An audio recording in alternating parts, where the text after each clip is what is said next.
124 in opening the Tanya. Just a very quick recap. We were speaking about how the way to attain infinity, so to speak, for our finite beings to become infinite and to touch heaven, right, so to speak, is specifically through the 613 commandments that were commanded by God.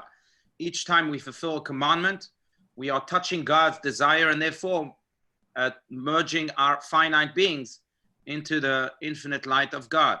Now, we also said that the 600, and that was the big idea last week, we also said that the 613 commandments really apply to different parts of our body. In general, there are 248 positive commandments that are parallel to the 248 members of our body, and then 300 organs of our body, and then 365 negative commandments that are parallel to the blood vessels of our body. Now, what's interesting, of course, 248 plus 365 is 613. What's interesting is that each time we do a commandment, we're, so to speak, activating that part of the body, which is, again, parallel to the mitzvah. So, for example, when we give tzedakah with our hand now becomes holy. Not only does our being become holy and again, is merging with the infinite, but also our hand itself has been activated. And it now has turned into a holy organ. And it's the truth also for all other commandments. Each time we put on tefillin, then our mind is activated. Each time we walk to do a mitzvah, our legs are activated. Whatever it may be, each time we use a specific organ to do a mitzvah, then that organ itself becomes entirely holy, is elevated. And the goal, of course, is to have the entire body or the entire being of a person activated and completely one with God. We also spoke about the need for healthy balance too, because if we only do tikkun olam, like we mentioned last week, and which are acts of kindness, right? Then great, then our heart is activated, maybe our hands, like we mentioned with tzedakah, is activated and so on. What's with our mind? What's with the rest of the organs that may not be so involved in those acts? Then we lose that, then we create this type of imbalance in our personal holiness. And therefore, it's important to be as wholesome as possible in our engagement, in our involvement, the different diverse mitzvahs of the Torah, so that again, our whole being is well balanced in this endeavor to touch heaven and to become holy. So that's... Now, how long does it last? The activation of the body parts? That's a great question. So it lasts really forever. That's a very good question, and he'll touch upon this in a little bit. It lasts forever. Why? Because again, we're touching infinity. Infinity means eternity, means forever. And that's why each time one does a mitzvah, that mitzvah continues to stay with him, not just in this world, but in the next world. That mitzvah will be told in front of the rabbinic, of the heavenly court that will judge the person, so to speak, when, you know, after 120, oh, this person did this mitzvah. There's an impact of that every mitzvah brings that remains, that stays forever. Why? Because that light is not our light, it's God's light. God is infinite, so his light is infinite. What's interesting though, the opposite of that is true also. That is that when God forbid, one commits a sin or does something negative, then because God isn't involved in that, it's negative. It's the opposite of bringing light to the world. It's bringing darkness. So that has the chance of going away. That doesn't come from God. Negativity doesn't come from God. I mean, it comes in directly from, everything comes from God eventually, and that's a whole different discussion for a different day. But negativity in general comes from a finite being, comes from God.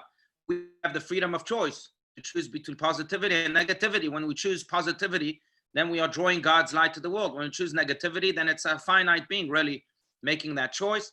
And because we're finite, so too does that negativity have a finite time. When we do teshuvah, when we repent, so to speak, or return, which is the better translation, then that negativity goes away. And that, to use the same context, same example, that negativity is not brought in front of the heavenly court after 120. Darkness, even in the realm of science, and I know we've mentioned this, is not an existence in and of itself. It's just the absence of light. The minute we do teshuvah and bring light into that darkness goes away.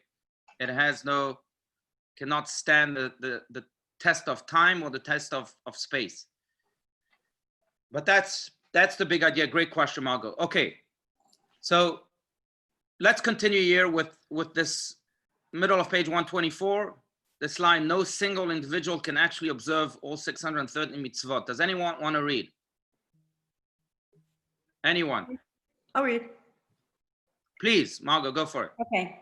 No single individual can actually observe all 613 mitzvot, not only because conditions might not allow it, but because there is no individual to whom they all apply.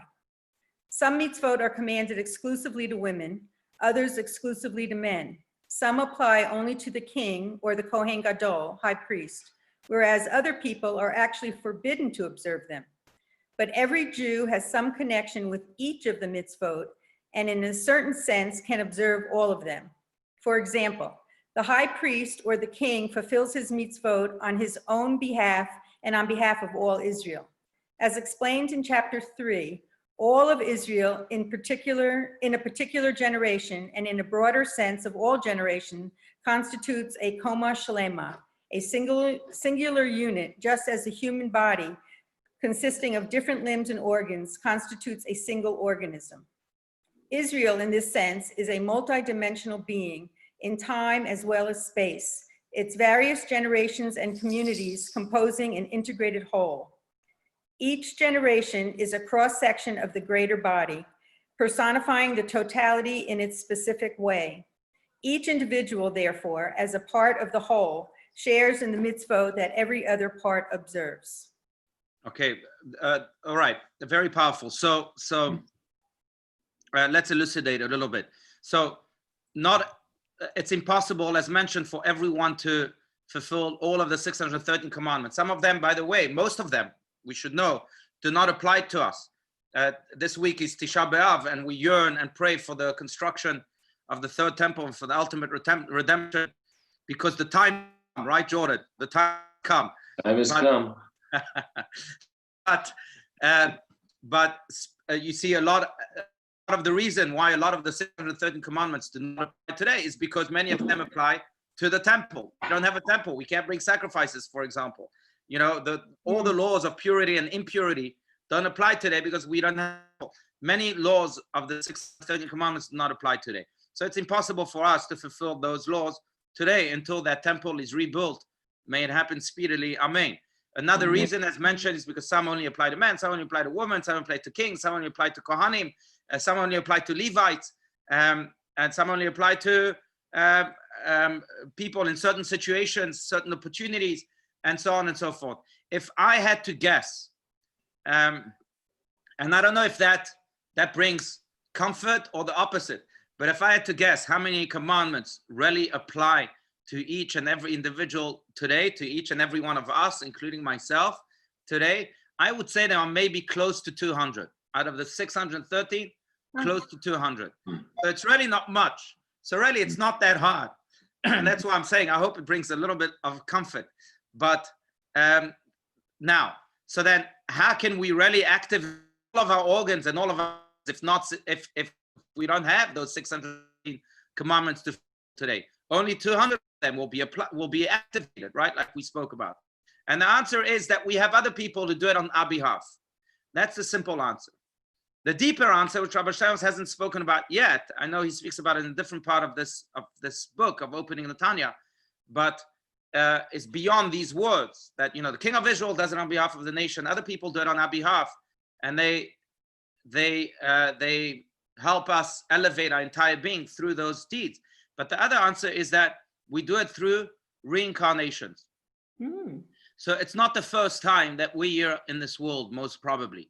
We've most probably been here multiple times. By the way, today I have to mention is the yahrzeit of one of the greatest Kabbalists, maybe if not the greatest, Rabbi Yitzchak Luria.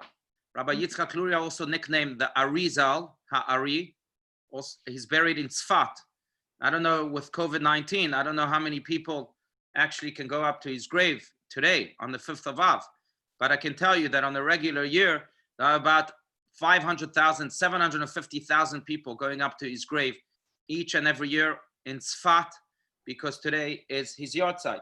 Now, he was the founder of the School of Kabbalah in Tzfat shortly after the Inquisition in the 1600s. His main student was Rabbi Chaim Vital, who really transcribed his teachings.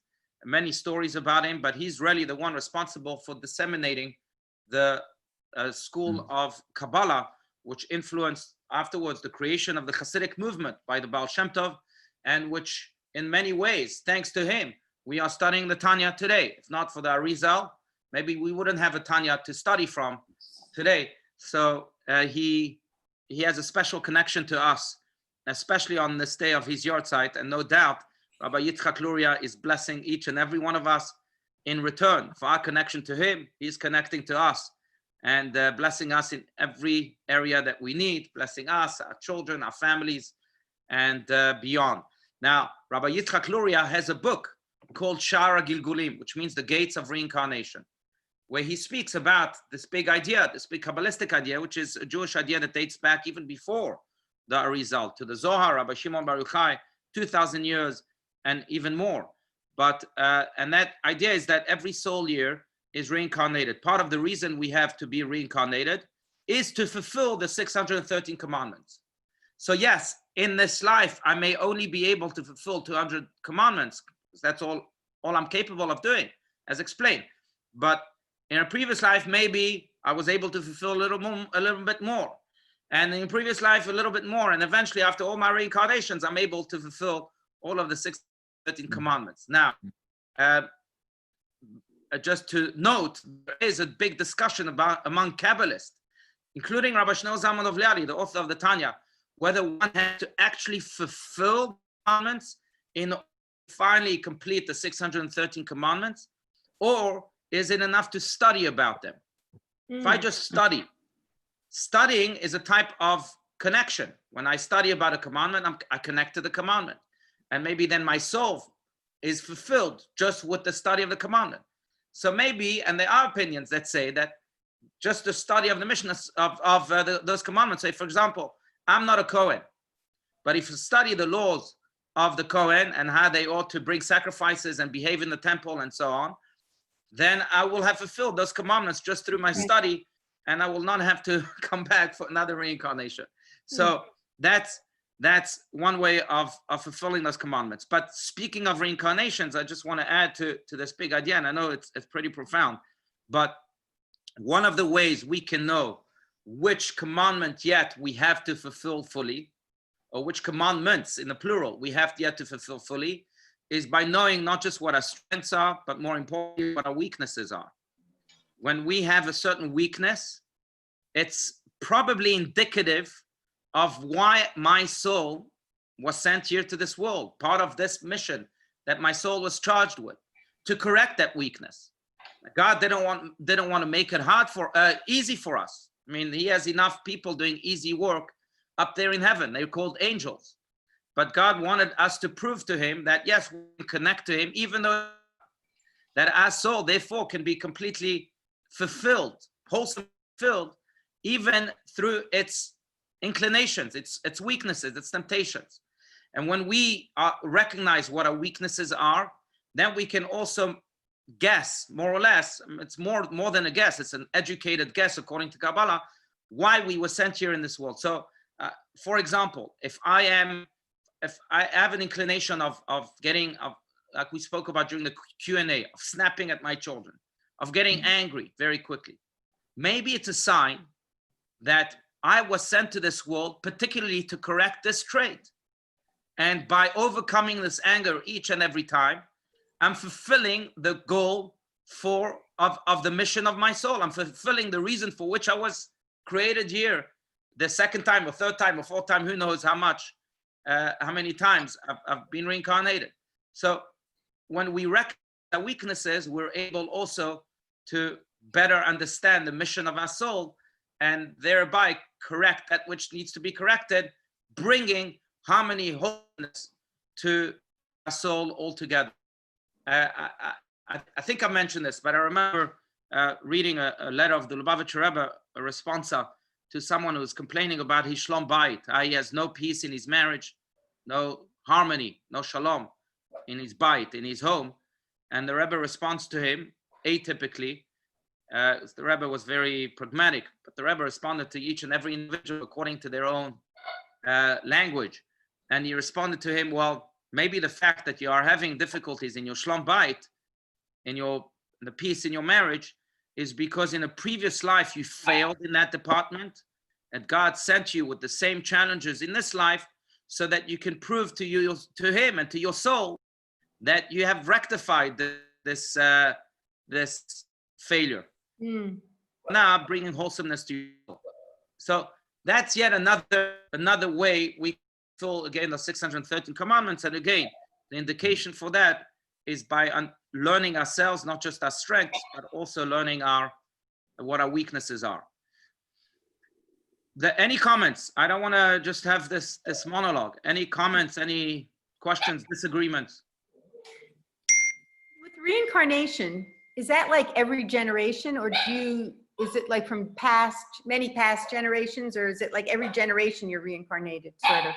So that's also a great question. So according to the Arizal, as your side is today, this generation, or the generation before Mashiach, which we believe is this generation by the indication of all the great saints of this generation, is really a reincarnation of Dor HaMidbar, the generation of the Jewish people in the desert. That journey of 40 years, those souls that complain time and time again, those are maybe the souls we have today in this world. That generation has been reincarnated to this generation. Now, whether it was reincarnated already a few times from that moment until today, I don't know. But if we had to trace the origins of our souls, so it's from that generation. We may have come back a few times, but I don't think it comes back so often. Yeah. Rabbi? Yeah, Jordan.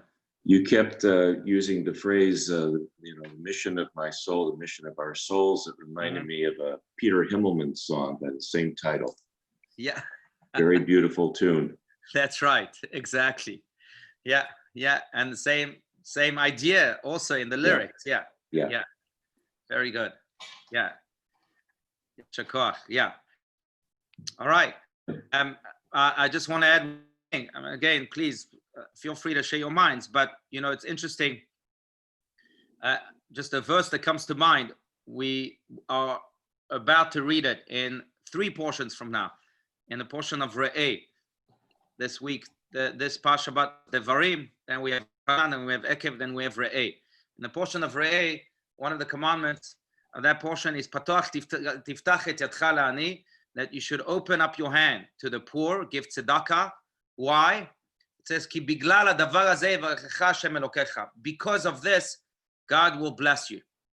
When you give tzedakah, God blesses you. And by the way, it's the only mitzvah in the whole Torah, out of the 613 commandments, where God tells you, you can test me. Test me. You can have a bet with me, so to speak. I promise you, I'll come through for you. If you give tzedakah, as it says, Bechanuni gam bazot, test me. And I promise you, you will see those blessings come to you immediately. That's the power of tzedakah. But in any case, it says you should give tzedakah, biglal hadavar hazeh, because of this, God will bless you. So the Arizal, we have to mention a direct teaching from him, since it's his yard side today. He asks the question of, well, 1 second, why does it say ki biglal hadavar hazeh? Why waste these words? We know that the Torah, God himself, is very careful with his words. Why does it say give tzedakah, open up your hand to the poor? Because God will bless you. Should have said open up to the poor and God will bless you. What does it mean because of this? And he answers as follows. Biglal, because, the word for because in Hebrew also means something else.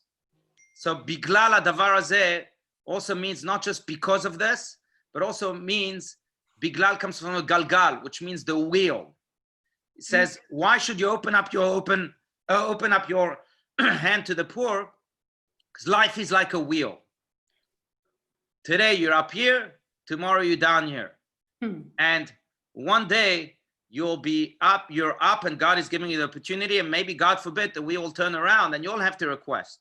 So you better give so that other people will give you, God forbid, if the wheel turns around. But then he adds another layer to this commentary. Biglal also means reincarnation. It's interesting. The word for reincarnation and wheel is the same word, Gilgul. And Rabbi Yitzchak Luria says, why should you open up your hand to the poor? Because you have to look at the reincarnation, at this idea, Biglal. That's why the Torah mentions this word. Why do we have to look at this reincarnation? Because maybe at this idea of reincarnation, because maybe in a previous life you were the poor man and that guy helped you. He was the rich man. And now things have been reversed. In this reincarnation, you're the rich and you have to pay him back. God put you in that situation so that you can pay him back for the favor that he did for you in the previous reincarnation. So give money to the poor so that you are not left indebted forever to a person that once helped you in a previous reincarnation. But that's his idea. And in a way, I think it connects here to the fulfillment of the 630 commandments. We never know what mitzvahs we still need to do in this world that are lacking. But if God gives us an opportunity, we have to jump on it because of the idea of Biglal, Gilgul, because of the idea of the reincarnation. Rabbi? Yes. When you talk about reincarnation, I think about what one rabbi once commented on, and it upset a lot of people when he said that the victims of the Holocaust were sinful souls, and that's why they were destroyed. They were reincarnation of sinful souls. What do you have to say about that? I think that's terrible. I think he's either a fool or a liar. And He's I'll a rabbi. tell you why. Because even Rabbi Yitzchak Luria himself says that this is nisgav mi binatenu. Those are, I think, if I remember correctly, those are the words he uses. That the idea of who is reincarnated, when, for what reason is a person reincarnated, is above our intellect. Nisgav mi binatenu. No one can know. Not only that, but saying that not only creates division, but it creates tremendous negativity. But you've heard that before. I've heard that before, and I've heard that about other things also. Oh, this soldier was killed because he was a reincarnation of that. I think that's why the sages tell us in the ethics of our fathers, Chachamim, hizaru bedivrechem. Sages, be very careful with your words. Very careful with your words. Not just because you might be speaking stupidities that cannot be understood, things that cannot be understood, therefore they are stupidities, because they are beyond our intellect, like Rabbi Yitzchak Luria says, but also because it can create such division and such negativity in our world. And Chachamim hizaru bedivrechem, be careful with your words. Okay. Good point.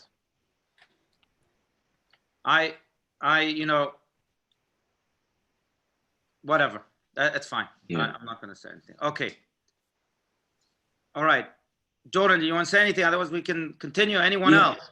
I was just gonna, from a practical viewpoint. So here we are, and so what's the goal? The goal is to get it as close to completion in terms of the observance, so that we don't have to come back.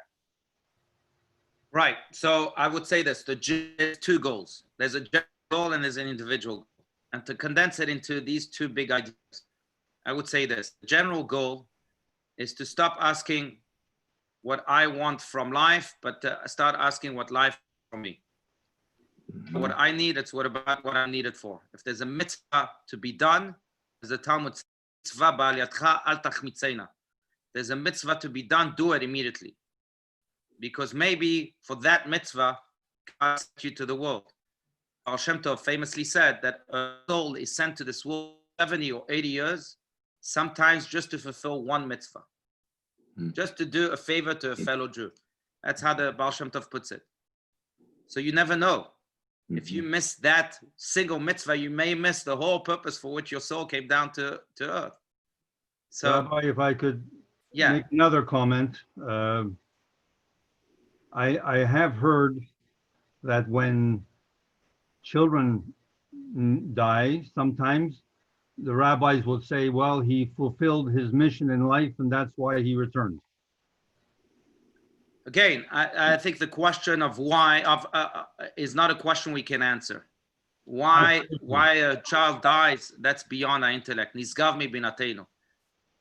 Yes, we have to, that when a person dies, it's the sign that his mission was complete.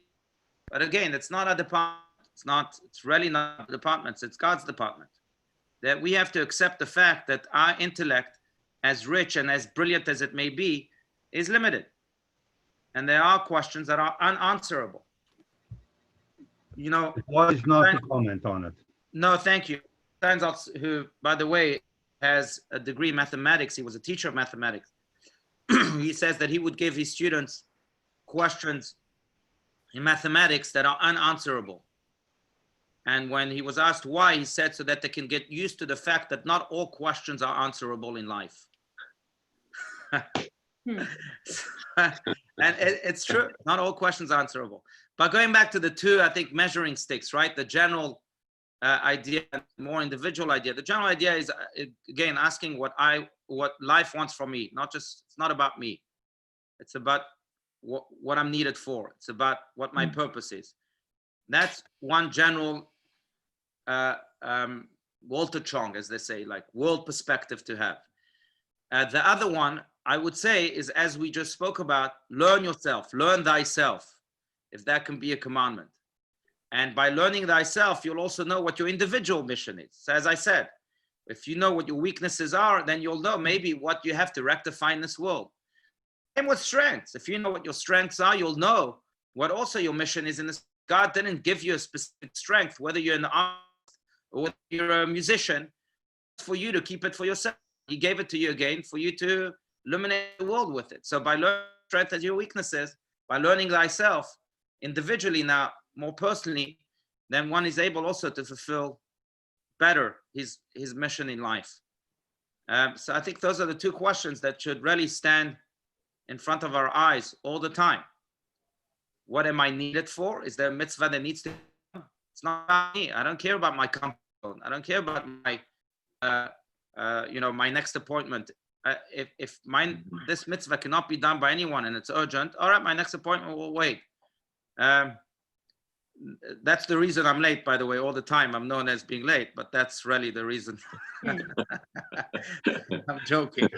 But again, it's being able to being in tune with life, with God, with our purpose, much more than in tune with my ego and my personal selfish desires. And then asking what your strengths and your weaknesses are. Yeah.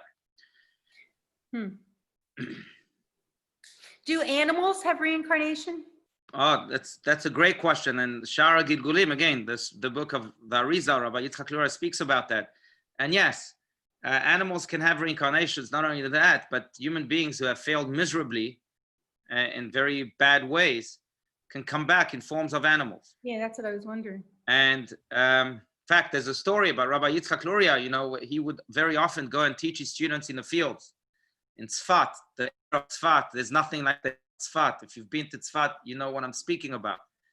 Interesting, because again, another teaching of the Arizal says that there are 4 foundations to this world. Maimonides, before the Arizal, speaks about this a lot. And other people speak about this, but there are 4 foundations to this world. Every bit of creation comes from these 4 foundations. What are they? Fire, water, air or wind, and soil. Those are the 4 foundations. And the Arizal teaches that the land of Israel, the Holy Land, has cities that are the foundation really of those 4 foundations. So for example, Hebron, where our matriarchs and patriarchs are buried, that's the city that represents soil. They're buried in that soil. That's the foundation of that foundation. Jerusalem, that has the Holy Temple, which will be created by the fire of God, that represents the foundation of fires, the foundation of that foundation. Tveria is another holy city, Tiberias, which has the Sea of Galilee, which up until the latest technology was really the source of water for Israel.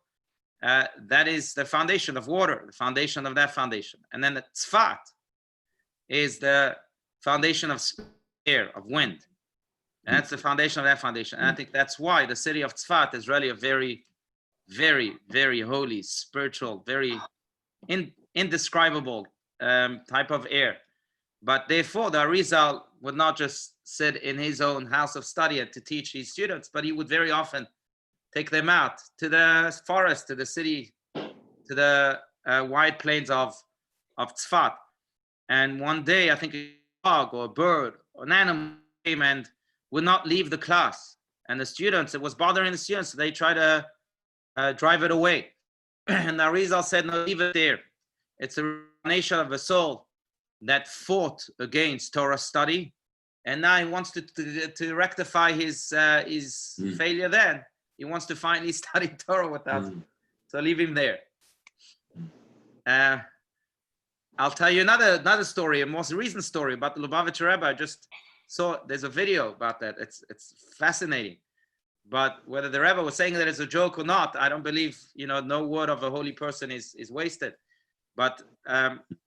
Very, very rarely the Rebbe would eat in a Farbrengen in front of people, and I think there was a piece of fish that was gefilte fish or whatever it was that was given to him, and it dropped out of his fork. And the Rebbe made the comment, "This fish is not ready yet to be elevated." Yeah. All of this fish is not ready yet to be elevated. I'll get to it soon. But you see, even fish, now whether it's reincarnated souls or just the spirit itself, but in the story of the Arizal, it's a reincarnated soul. Again, so it shows that even animals can be reincarnation of souls.